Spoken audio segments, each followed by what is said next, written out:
Yeah. Fun. And we can Okay. have Chuck as a recurring guest on the show. All right, we are actually live right now. Oh my. So let's get to it. Let me see here. I'm not gonna close that.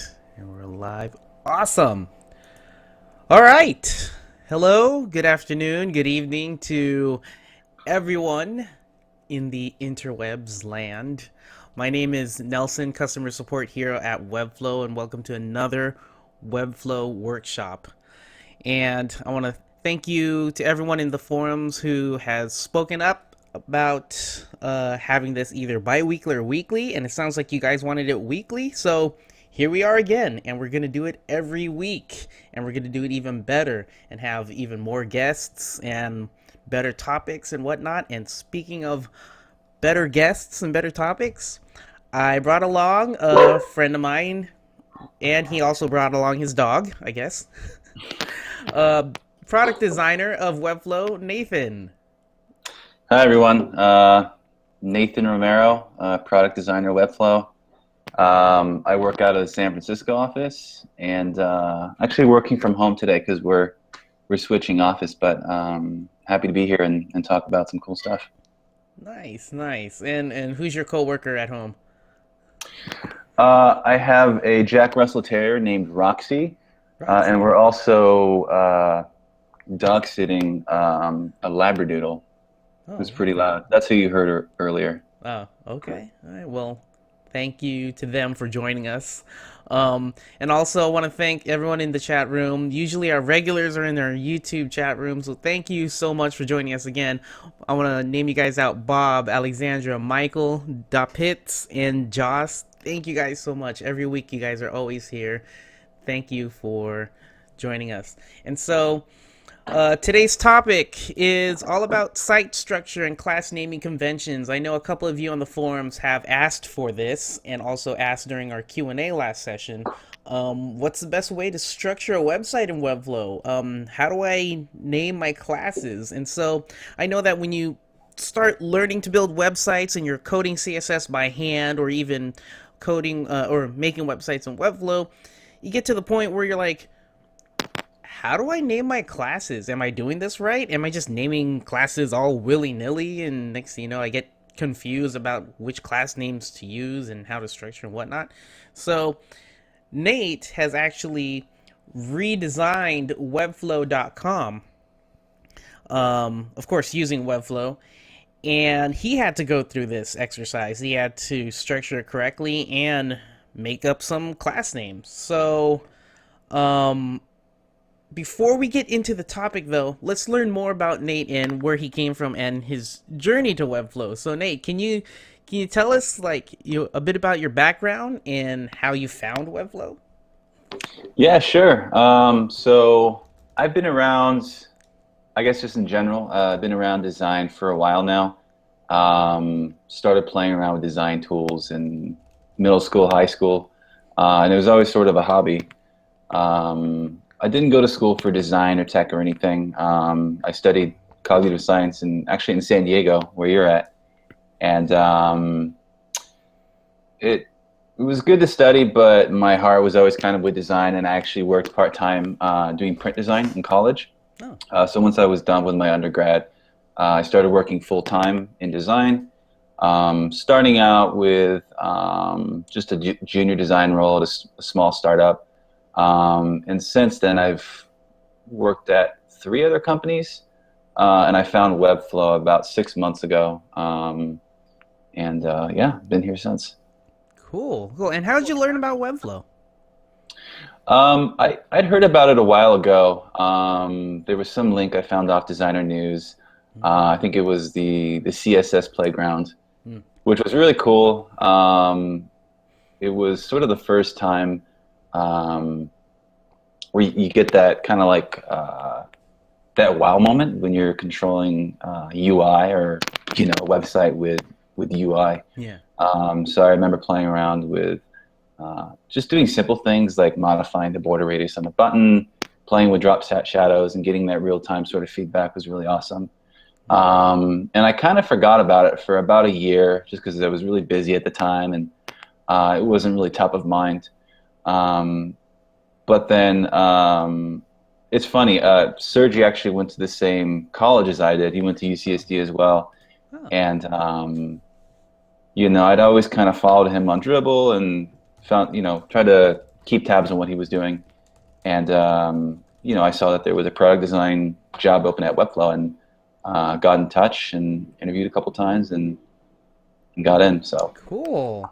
yeah. Cool. Yeah. So now on to site structure and class naming. Uh, how did you feel first about your task when you were first tasked at Webflow to redesign the actual whole marketing site? Yeah, so it was a good project for me. I was pretty new when I was given this project, and it's kind of hard to do any meaningful work on a product unless you intimately know the product. Yeah. So it was sort of a great onboarding on the Webflow. And I'd done some stuff before. I did all the CMS teaser page stuff. I think I recreated Dribble with some of the early CMS stuff. So I was pretty familiar with Webflow, but I really got to get some intimate knowledge on the marketing site redesign. Um, and I have a little bit of front end experience, so Webflow wasn't too bad to pick up. So it was a good project. It was a lot bigger than I expected, but it was definitely very manageable in the amount of time that I had to work on it. And it's really cool to think that you can give something of this scale to one person and have them complete it start to finish. Usually a marketing site redesign like this would take much longer, And a full team. a full team, Yeah.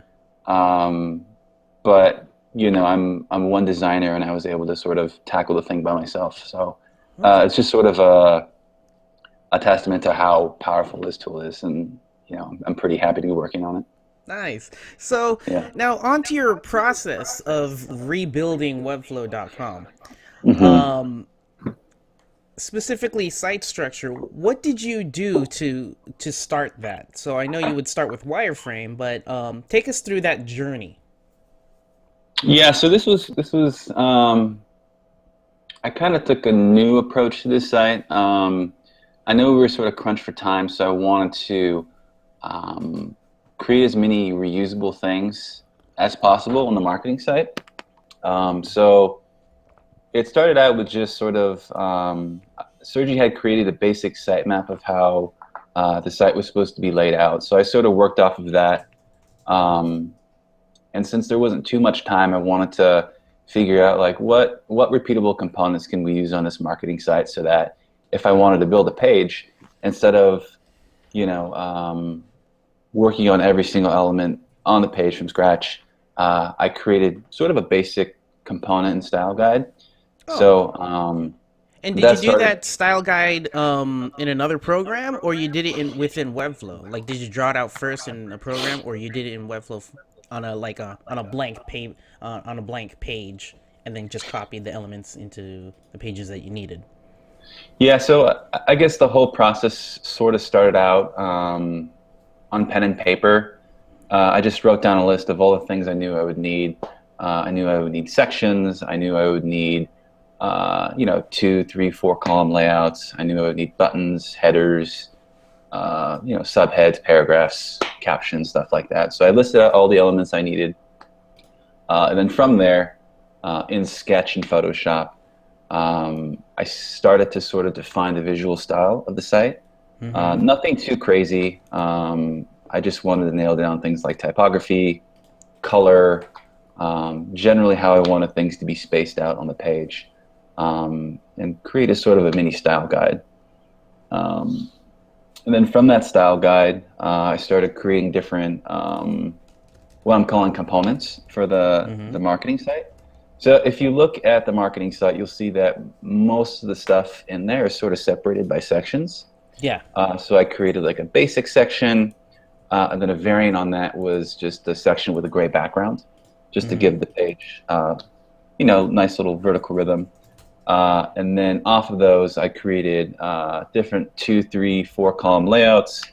Um, header text image, image text header, and just created all these variants that I knew that I was gonna have to use on the marketing site. So you had like So a components page basically, in yeah, Webflow, and then that's where you would pull from. yeah. So that was a big chunk of the work, just sort of defining all those components and all the variations. Um, and then from there, um, created all the pages I knew I was going to need and just started pasting in components to each page. So to sort of make it a little easier to understand, I took a very, very broad pass at the entire marketing site. So I created all the pages, laid all the content, laid all the components, and then sort of just refined until the very end. So working on structure and layout, and then sort of getting into some color stuff, and then working on smaller things like interactions, and then polish. So very broad strokes initially, and then just sort of funneled down into smaller and smaller details as I went Nice, on. nice. Yeah, Yeah. that's one of the things that I still need to do with projects is trying to figure out uh making components first in Webflow rather than trying to design them as I go. And so I think that would be a great tip for everyone in the chat room and everyone watching this recording. It's just uh take a step back, I guess, and try to figure out all your components. It's gonna take a long time. It feels like a long time, but actually it makes everything faster in the long run, especially Hmm. when you're creating new pages later down the line and you're like, which which style should I use? And when you see a whole sheet, it's like, oh, okay, yeah, that's easy. Yeah, I mean, and you know, I wanted to spend more time in that planning phase because I knew it was going to make things easier when I was actually putting the thing together. And that's something I picked up just along the way. Just in general, like I used to have a hard time of, working on a very big project and then getting stuck on very small details early on, and that would just waste a ton of time. So yeah, just general rule of thumb, just sort of, work on sort of the big picture first, and then you can sort of Dial it down and dial it refine it. down. Yeah. Yeah. All right. And then maybe you get stuck on smaller details later on. Um, Huh. but yeah. Okay, cool tip.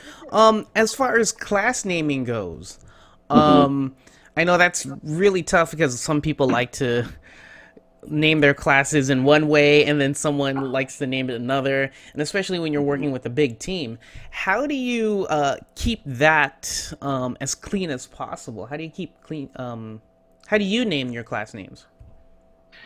It's tough. I mean, I don't think you're ever going to get it right on the first pass. It's just one of those things where you do your best job of naming, and then sort of like go back and renaming them based off of the work you've done so far. I would say, as a general rule of thumb, keep your class naming relatively shallow. Um, there's there's these naming conventions that a lot of people in the front end dev community use called either suit or BEM naming conventions, where you sort of like define a component. So let's say you have a hero section. Mm-hmm. So you'd have a section called hero section, and then within that, um, you have like a header, body text, and image. So a good way to sort of keep tabs on where those components are is, so you have hero section, and then you have hero section dash header, hero section dash image, hero section dash body. And getting pretty specific with those names helps you to sort of figure out where inherited styles are coming from. Um, I used to use a lot of things like nested selectors, and I was overusing combo classes a lot, and sometimes I would just inherit certain CSS attributes that I had no idea where they were coming from. So I would just, in general, keep things pretty shallow, so that's easy to see where your styles are coming from. Okay. So I guess it's just personal preference, but as long as you name Yeah, it that you and other people can understand. Maybe right. if you're working with a team, I'm thinking maybe start like a what you're saying, like a style guide, and I guess that'll help too with what class name is for what, Hmm. and Yeah, so definitely. yeah. Yeah, and I think the style guide is somewhere on the marketing site, and I can try to pull that up after the show, Okay, just to yeah. give people an idea of how it's sort of built out. Yeah, if you can give that to us so we can put in the show notes and on the forums later on, I think everyone could learn from that. Hmm. Yeah. Yeah. Awesome. Awesome. Any other quick tips and tricks for designers that for, designing websites in general?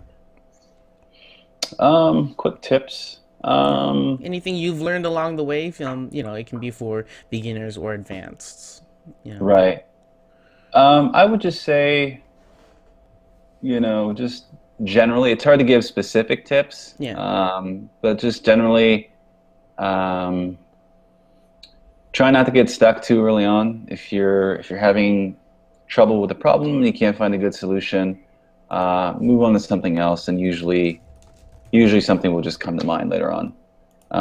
It's not worth sort of dumping a bunch of time into something and not really getting anywhere.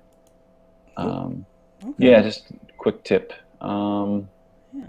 Well, we have Yeah, some questions from the chat room sure. already, and also if you have any questions for Nate, just go ahead and put it in the YouTube chat room right now, and I'll read it off. I know the first one was from the Pits, and she was asking how long did the redesign of Webflow.com take? Huh. So I started I started in Webflow June, July, and it went until, was it October that we released it? Yeah, we released the redesign and the CMS on Yeah. October 6th. It was probably from start to finish, from initial talks and meetings about the site to launch day. It's probably 2.5, 3 months. Oh, okay. Yeah, Yeah. and like something this big, I'm thinking it would took a whole team longer for that. Yeah, and it was tough too because the marketing site refresh was kind of being done in tandem with the CMS.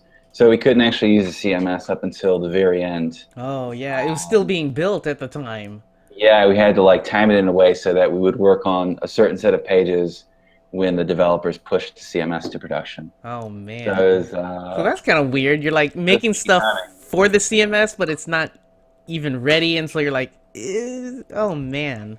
Yeah, but we pulled it off. So Oh yeah, most definitely. And speaking of the CMS landing page, I just want to say, like, holy crap, that SVG color transition animation thing blew my yeah, mind. Okay, when I first saw that, I was like, how in the world? That is so cool. So good job on that one. And I know thank I've you. already said that to you in the office, but like again, wow.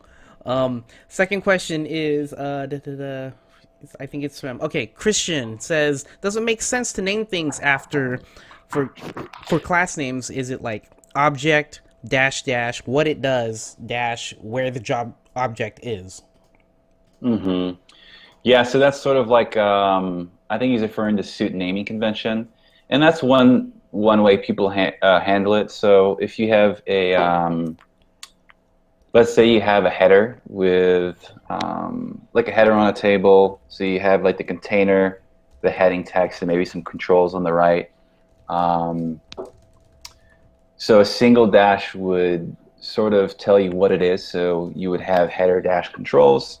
And then let's say you had some variants on those controls. So maybe there are light controls or maybe they're dark controls.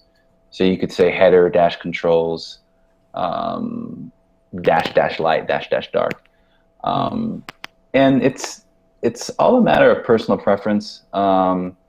Things like suit and BEM are nice because they're sort of like semi-established conventions. Um, and a lot of people know them, but I would just say whatever works for you and your team so that it's readable.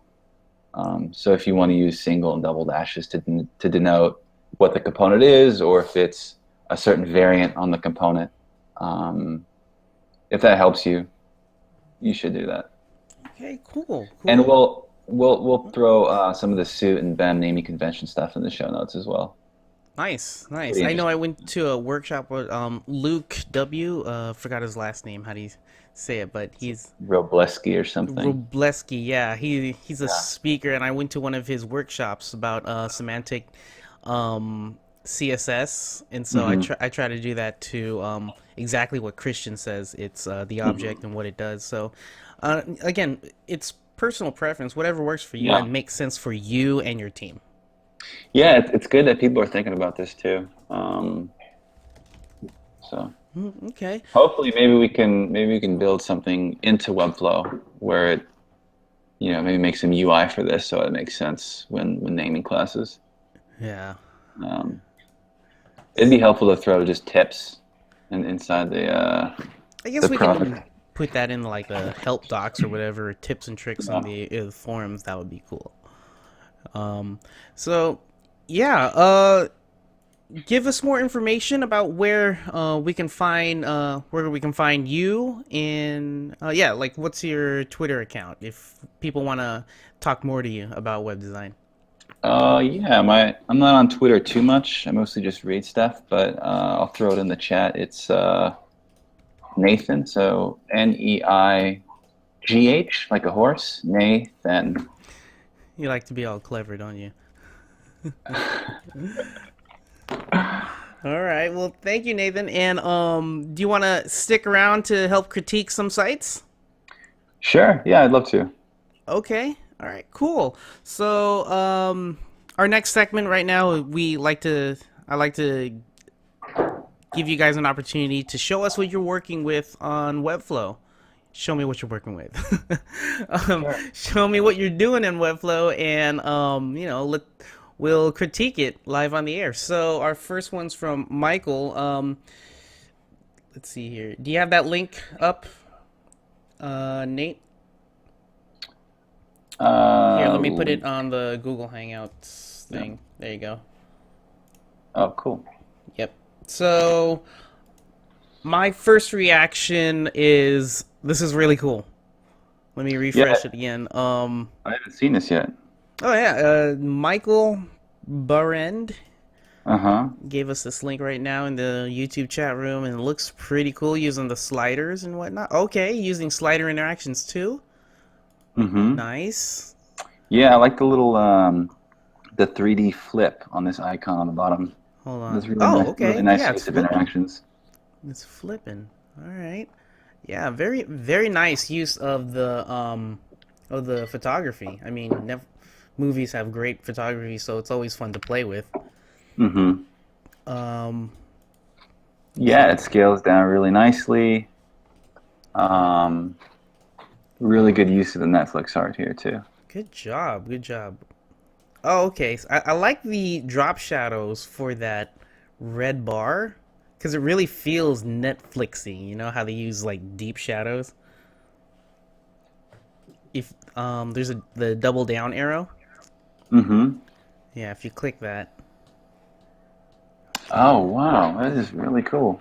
Oh, okay. So this one is kind of overlay. So I clicked on House of Cards and brought up a kind of a light box, but it gets overlaid with the top hero. But Mm-hmm. still looks really good so far. Yeah, this is keep really well keep done. going for it. I like it when people experiment. It's always fun to experiment. I mean, if you're not breaking websites, if you're not um if you're not trying to do something new, then you're not learning. So good on you, Michael. Great job with this so far. Keep it going. I don't know how far you're gonna go with this one, but so far it looks really really cool. Yeah, this is great. Can you throw his profile in the show notes? I want to check out some more of his stuff. Yeah, I would have to find it, but we'll put it in the show notes later. Okay. Let's see here. Who else do we have? We have Mind Gauss. I don't know if I'm saying that right. Here, let me see if this links work. Yep, it does work. Here, let me put in the Google Hangouts. There we go. Oh, HTTP. There it goes. Da-da.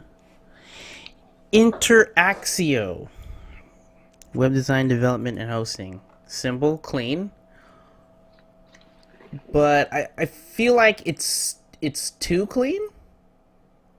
You know, I mean, they're probably add a gradient or something. So if you look at the Webflow site and how the hero row that this top hero row that Nate made, it's clean and simple, just like yours.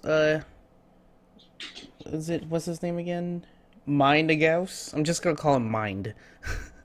And he Nate added a gradient in the background, so maybe play with gradients or some sort of pattern in the background. Maybe that'll help give it more flair. And then this white text drop shadow, not sure if it's doing anything good, but Yeah, I think the colors are working well here. I think blue and orange is kind of like a classic color combination here. Um, like you said, the drop shadows throw me off a little bit, but what I think is pretty cool is the way the portfolio section sort of comes in. yeah, he's Um, using a rotate and mhm, whatnots to make it like a different, a very unique modal. mhm. Yeah, well, so I'm guessing this is just some sort of interaction that brings in some sort of div off screen. What Uh, would be cool too is like maybe someday we could sort of work in something like page transitions where this is a unique page and not just a div here. mm, yeah. Something to think about, I, but I kind of like pretty the cool to see the typography. interactions. I kind of like the typography that he's using in. If you click on philosophy, and it's using Hmm. experience design, so that's a good start. I think for this site, I would play around with that a little bit more. Like I like that brown, that golden brown type of look color. So Hmm. maybe that would help on this first page. But yeah, it's a good start. And two more links, and I think we'll be good. Let's see here. Oh, we have a blog page. Cool. People using the CMS. That's a good thing. More people should use the CMS. I wanna see really people really push the limits of it. Oh yeah. Oh yeah. I mean, It seems like people like the 3D transforms a lot, but I think there's yeah. still a lot we can do with the CMS. Oh yeah. Okay, let's see here. No, I don't like to translate websites. I like to see them how they are. So, there you go. Nia Nein. This is Nia Nein's site. So, here we go. I think we saw this Yes. last. No, we didn't see this. I wonder what's going on here. Is this the big rich text field here? Which one? Just the first I think. text on the page, Or it could be columns? Huh. maybe. Okay. No, Alright. I think it's the I rich text field. think. I feel like it's based off. Oh, yeah, I did see this last week. I really love the hero row. Hmm. Um, if you. Let me go back to the blog. So I feel like the hero rows in each of these pages, if you use the nav at the top, the hero row imagery really is really well done. You know, the whole lighting. So that photography is really good. But as far as the content on the pages, I feel like they can use. Well, I don't know. What do you think, Nate, about the body content? I think it could be tightened up a little bit. It does look like, well, maybe yeah, maybe just tightened up a little bit. I think the hero section heading and then the bottom call to action and footer are looking pretty good. Maybe just I don't know, maybe bump that body copy down a little bit. Hmm. Use some text columns. Could Oh yeah, yeah, be pretty sweet. yeah. Text columns. If you guys haven't played around with the text columns yet, let me just give a quick overview because that would really help with that blog design. Let me just go to one of my sites. Let's see here, and I might need to sneeze. I hate it when sneeze is coming and it's not. Ugh. Okay.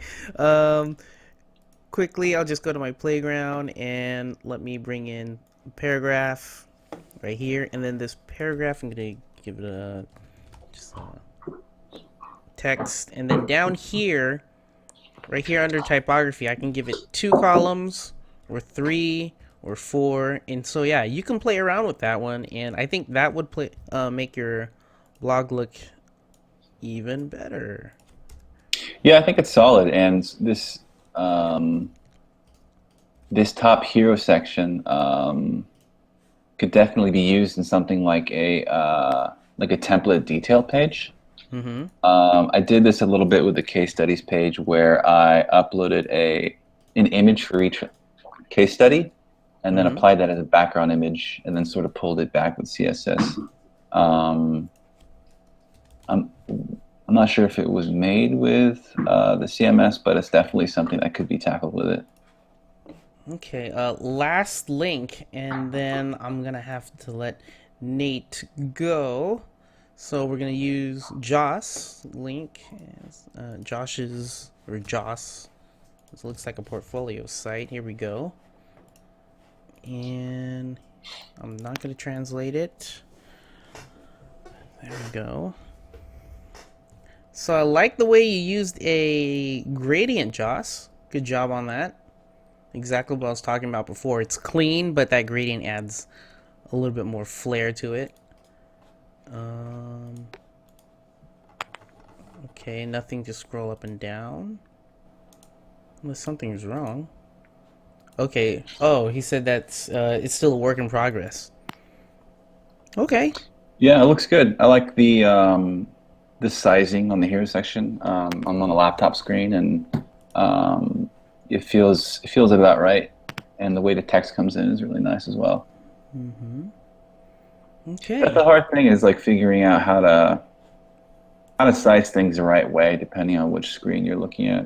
And Yeah. he did a pretty good job of um, adjusting the text size of this hero section depending on the media query. When it comes to responsive text, what do you generally like to use as far as measurements?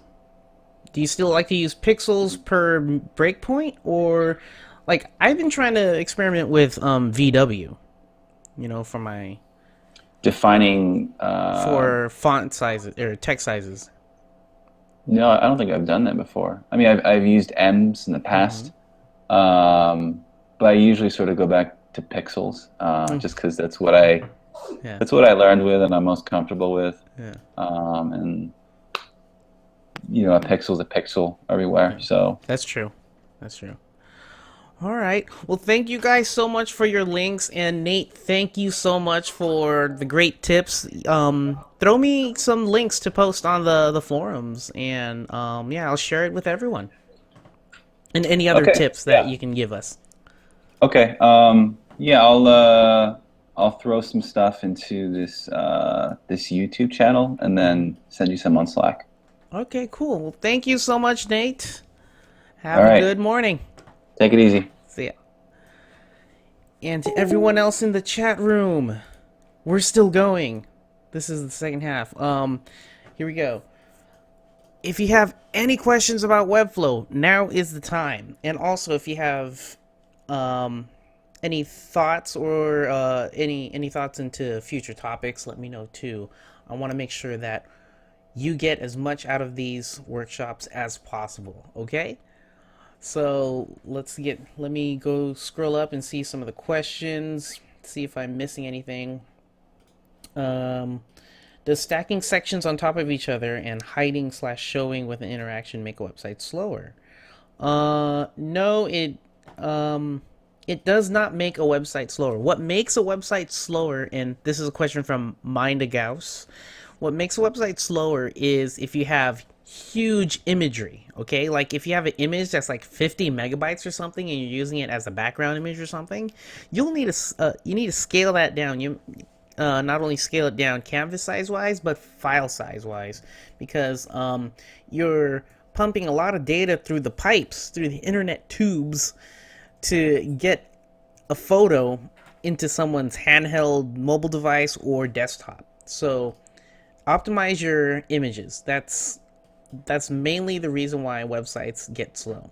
And if you have a lot of, now when it comes to interactions or something, if you have like 50 animations happening all at the same time on a website, that'll definitely slow down your website because it takes a lot of processing power for a browser to create those animations. And so if you have like, dancing gifs here and then rotating animations here, and you have 50 other things happening all at the same time, the browser has to make a frame for each animation. It has to do that over and over and over again. So optimize your site. Don't use too many animations. But as far as Gauss, your site, you're doing just fine. It works and it's fast. Okay. Let me go here. Scroll down a bit. Atomic CSS. I love Atomic CSS. I want to use it more. This is the Pits asking about what do we think about Atomic CSS. Look it up if you don't know what Atomic CSS is. Just Google it. It's a nice way to start structuring your site in a way that you start off with a style guide, and you start with small components, and then you bring those components in to become molecules, and then you bring those in to become actual like components, and then you bring them in to pages and whatnot. It's really interesting read. Thank you, Depits, for mentioning it. Let's see here. Scrolling down.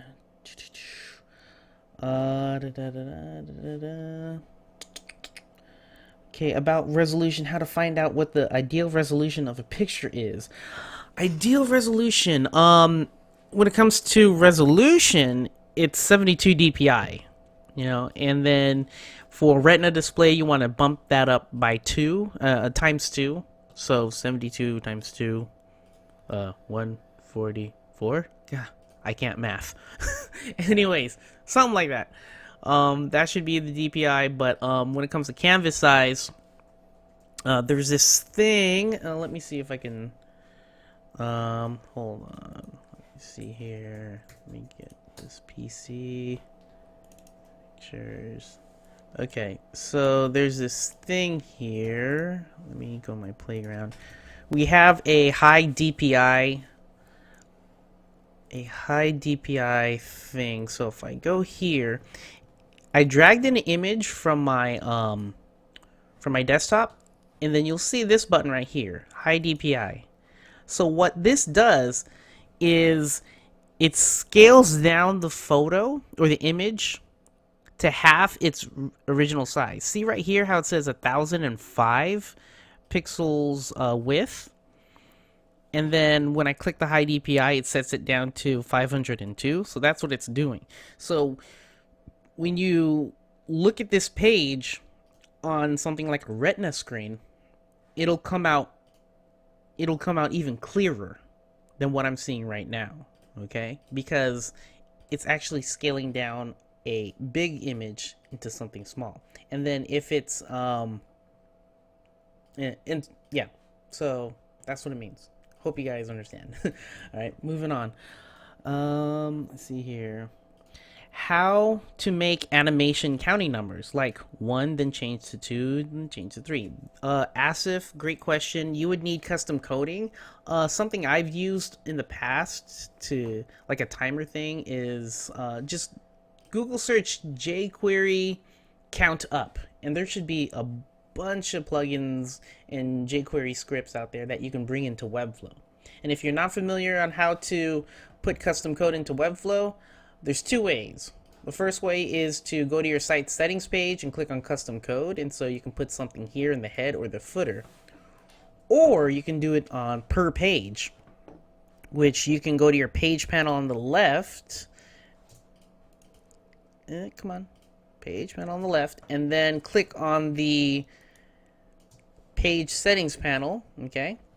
And you scroll down, and now you have custom code for your head tag and your body tag just on that single page, okay? So try that out. Moving on down. Let's see here.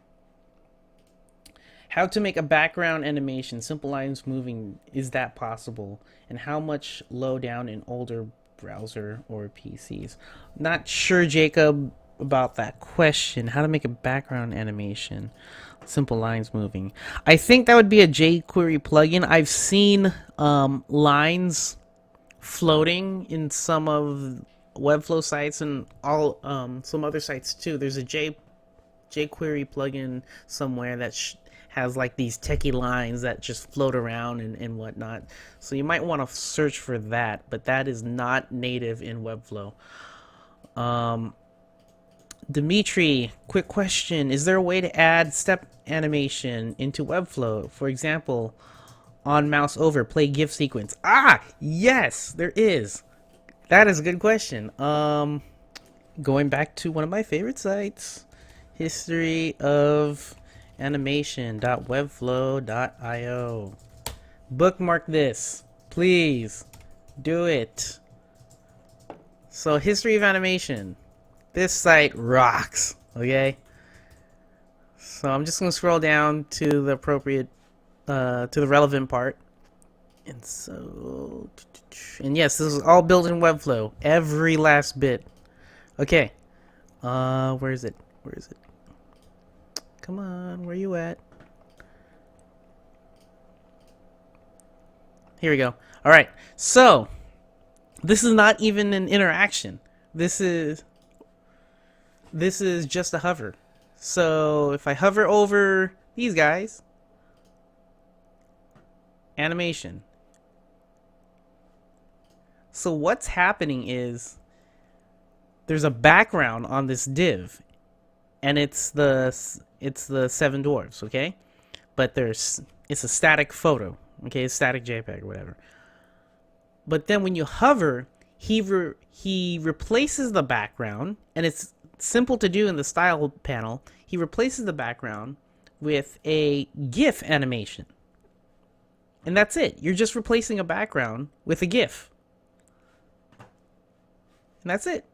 Oh, okay, so Nathan already answered that question, but yeah, here's a visual representation of it. So yes, super easy to do and looks really fun, and it's very powerful. Yeah.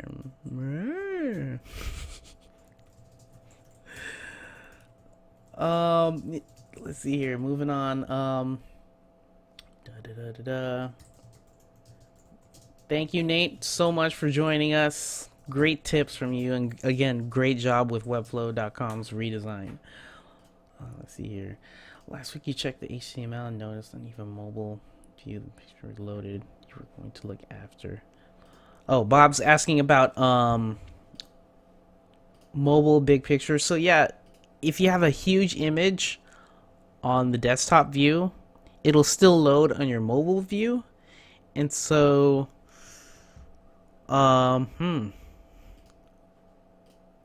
right now there is no way to differentiate images, because they'll still load even if you do a display none on one image for your desktop and display block for mobile, all images will load up. So yeah, that's something we still need to look into. Sorry about that, Bob. Alright, moving on down. Thanks for everyone. Okay, I think okay, here we go. Jeremy, anyone using Webflow to design web-based training and being SCORM compliant? Not sure what SCORM is. SCORM compliant. What is SCORM? SCORM explained. Can someone explain like I'm 5? What is SCORM? Wiki? Shareable Content Object Reference Model. Is that what it is?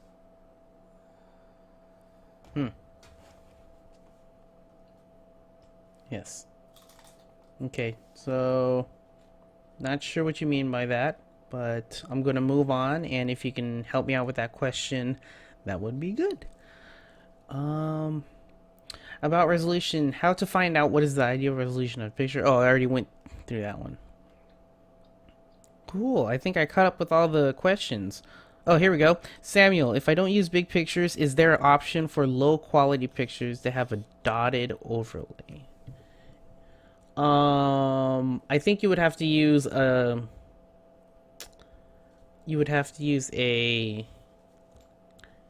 an image editor for that, and then you would have to save it as a GIF or something and compress that GIF or JPEG down to a file size that's more manageable. Asif has a link. Here we go. Let's see what it is. How to do this animation. Ooh. Yeah, I still need to learn that one. It kind of glitches on the left a bit. Oh, I know whose site this is. This is Alex's. Oh, Sergey's here. Sergey is our co-founder of Webflow. Yay, he joined us. Excite. Let's see here. Post actually post that question up, Asif, on the forums.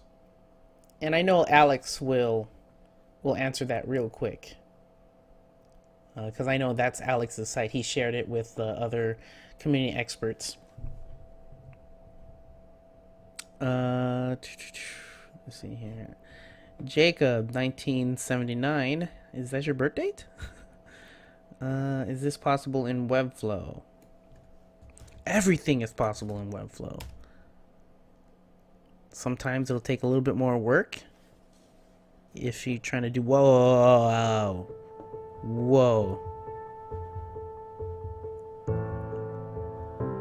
Wow. Okay, let's all take a minute to soak that all in.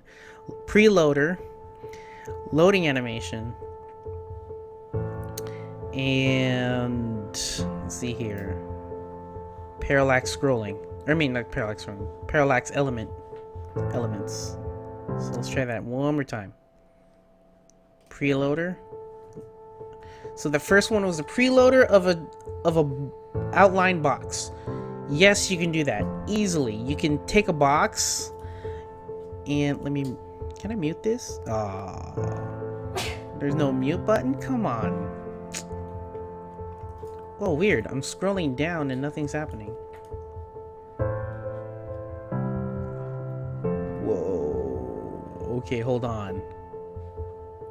Whoa. Alright. My mind is being blown. Hold on.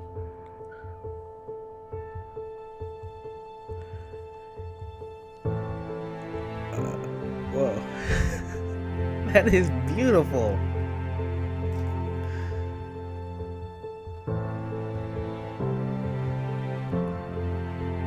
Whoa. Whoa. Oh, here's the sound right here, down here. Dang.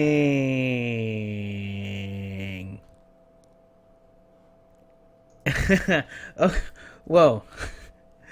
This is what I'm talking about by beautiful sights. This must take a long time to make. Oh man. Can you do this all in Webflow? Natively? No. But can you design most of the parts? Yes.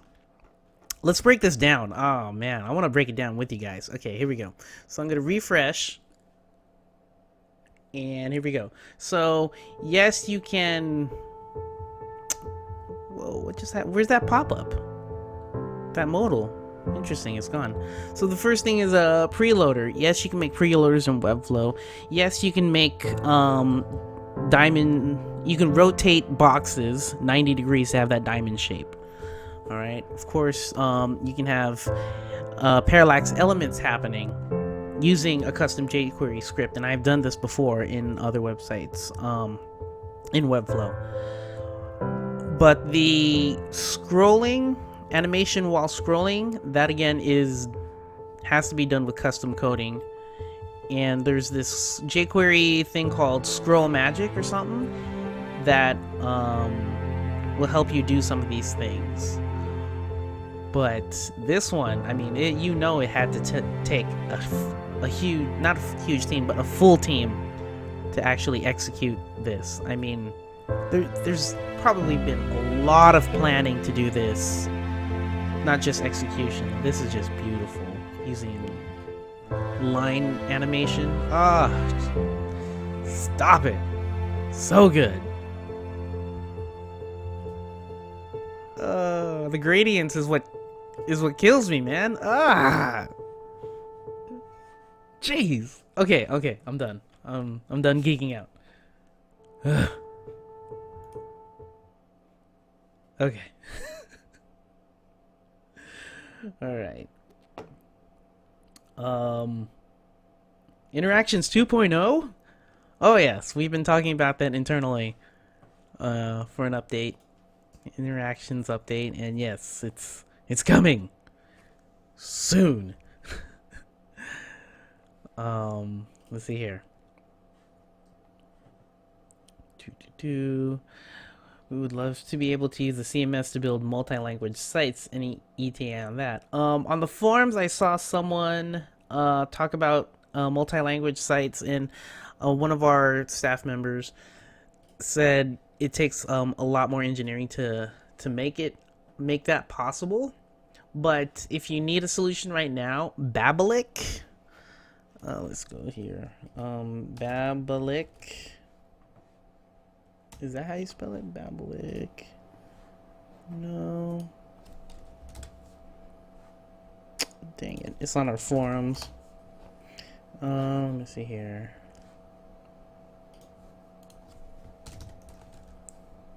Oh, Babblik. So, yeah. Babblik.com is a way for you to localize your site automatically. So check that out. Let's see here. Yeah, Adrian, best site I've ever seen too. It stopped me in my tracks. You saw me geek out. Oh man. Yeah. Sergey, will we be able to make multiple selection in the option field in the CMS soon? That's a good question. I know the CMS is always being upgraded. Not sure if and when that one will happen. Yeah.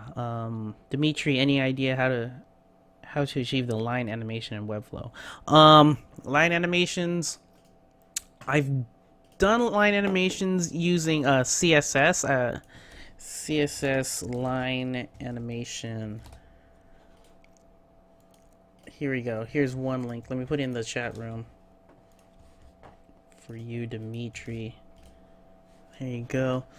So yeah, I just followed this, and I experimented with my own Tesla site, and so it's not a scroll activated animation, but it's line animation nonetheless. Let's see here. Does this work? Yeah. So there you go. My line animation right there. Whoop, gone. Try it again. Whoop. So it doesn't really start from the beginning, but I was able to make it happen with CSS. So check that article out and try it for yourself. Oh, and for custom code, where did I put that in my custom code? Let me go to my Tesla site. Tesla. There we go.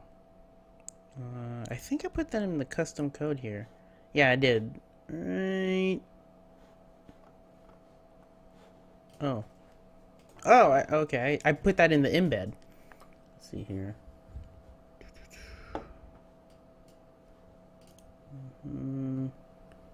Intro. Hero. Where are you? Oh, loader. Tesla loader.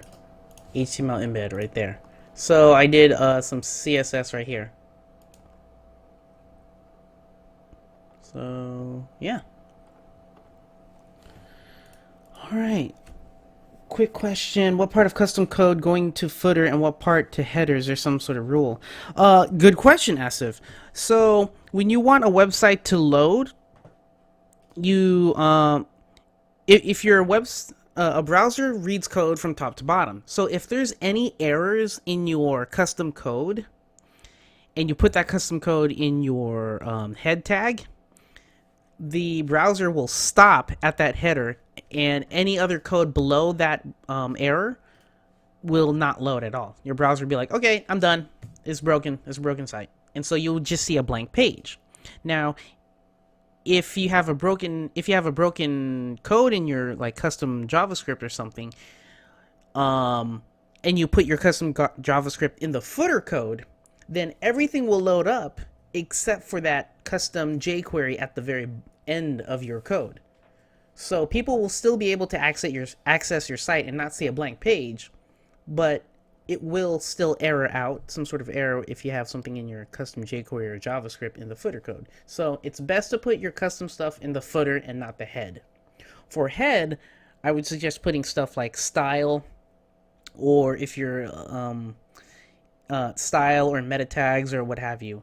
But all the custom JavaScript stuff that is prone to breaking a site, keep that in your footer. Okay. Oh yeah, thank you, Josh, for answering that. Awesome. All right, so last 3 minutes, open to the last 2 questions. And while I'm waiting for those last 2 questions, I want to thank everyone in the chat room. I'm going to name you guys off because I love you so much. Dimitri, Asif, Joss, The Pitts, Jacob, Bob, Anna, Michael, Sergey, and yeah, Samuel, Adrian, thank you guys so much. Jeremy, thank you guys so much for joining me today. I hope to see you all next week, because it's always fun to geek out about websites with you guys. It's what I love doing. And so let's geek out even more every week. You can find us at webflow.com, obviously, but join the community at forum.webflow.com. A lot of great people there, learning from each other, teaching each other, giving awesome tips and tricks and whatnot, and just having a grand old time about web design. So ask your questions there. If you have any technical, account, or billing issues, hit me up, support@webflow.com. We're answering all your questions there as fast as possible. And you can check out our tutorials, our staff-made tutorials and FAQs over at help.webflow.com. What else do I have to mention? Oh, our Twitter account, twitter.com/webflowapp, or find us on on Facebook, facebook.com/webflow. Anything else I need to mention? Oh, if you want to reach me, twitter.com/thepixelgeek. And Nathan, our guest, he's Nay10. So if you want to find him on Twitter, and I'll have the show notes and more information on our forums, and I'll post that in the description box below in the YouTube recording. And yeah, last 2 questions. I got one right here. Michael, will you guys ever implement CSS styles such as black and white, sepia, and CSS filters? That is a good one. Let's see here. And it all depends. Whenever we implement something, we want to make sure that most browsers are already using it. So, can I use .com? Filter. CSS filter effects. And yeah, IE 11 not supported. IE Edge 12. Oh, okay, I get what they mean. It's like IE 12 or something. So Edge kind of supports it. Everyone else does. So maybe we can put this in. But you know, it's probably on our roadmap. And if it's not already, voice your wish list items on our forum wishlist page. If you just go to forums, our forums, and then scroll down to feedback and then wishlist, you can post a new topic and say, hey, I want CSS filters. get on it. And the more people voice that they want it, the more we're going to put it in. So, yeah, give us your suggestions. And if you really need to use it, you can still custom code it. You know, it's there. Last question. Who wants to take it? Who wants to take it? All right. Yeah, thank you guys so much. Every week, Tuesdays, 10 a.m. Pacific Standard Time is when we have these workshops on our YouTube page. So check us out. All right. And if there's no further questions, I will be signing off. Just waiting.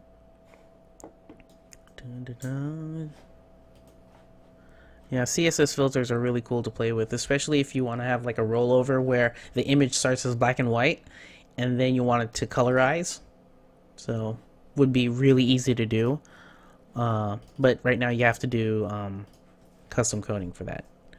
Spaceship! Spaceship! Okay, now I have to bring it out. Hold on.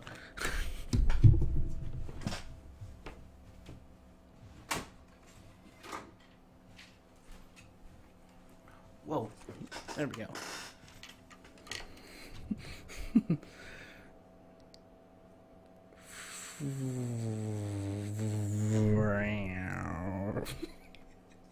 Okay. Okay. Yeah.